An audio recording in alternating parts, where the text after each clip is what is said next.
एक समय की बात है, घने अंधेरे जंगल में आग की लपटों के बीच एक भयानक असुर कठोर तपस्या में लीन था। वह था महिषासुर, जिसकी शक्ति पाने की लालसा उसे अजेय बनाना चाहती थी। उसकी तपस्या से प्रसन्न होकर आकाश से दिव्य प्रकाश उतरा और उसमें प्रकट हुए सृष्टिकर्ता ब्रह्मा जी। उन्होंने कहा, मांगो वरदान, और यहीं से बदलने वाली थी दुनिया की किस्मत। महिषासुर हंसा और बोला, मुझे कोई देव, दानव या पुरुष न मार सके। उसे विश्वास था एक स्त्री कभी उसका कुछ नहीं बिगाड़ पाएगी। यही उसका सबसे बड़ा अहंकार था कि वरदान मिलते ही महिषासुर बनने लगा अत्याचारी। उसने स्वर्ग पर हमला कर देवता भागने लगे। आकाश में बिजली चमक उठी। हर तरफ सिर्फ विनाश ही विनाश था। हारकर सभी देवता एक साथ इकट्ठा हुए। हमें इस अत्याचार से बचाइए। और उनकी पुकार ने जन्म दिया एक अद्भुत शक्ति को।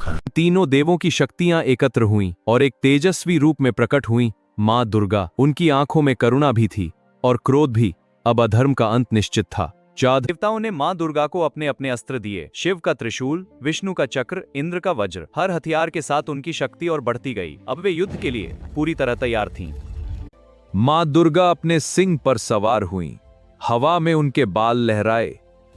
उनका स्वरूप इतना शक्तिशाली था कि प्रकृति भी कांप उठी। दुर्गा मां युद्ध भूमि में पहुंची। सामने थी महिषासुर की विशाल सेना, एक ओर अकेली देवी, दूसरी ओर अनगिनत राक्षस। लेकिन उनके आत्मविश्वास में कोई कमी नहीं थी।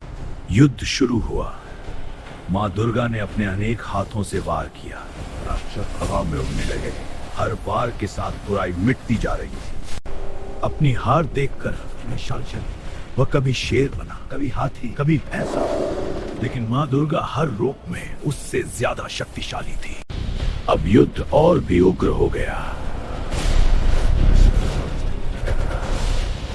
पूरा ब्रह्मांड स्तुति कर रहा। और फिर आया निर्णायक क्षण।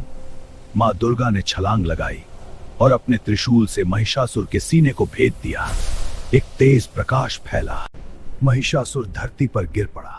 उसकी शक्ति धीरे धीरे समाप्त हो गई और अंत में उसका अंत हो गया। अहंकार की हार हो चुकी थी। आकाश से पुष्प वर्षा होने लगी। देवताओं ने चारों ओर खुशी और शांति फैल गई। धर्म की जीत हो चुकी थी।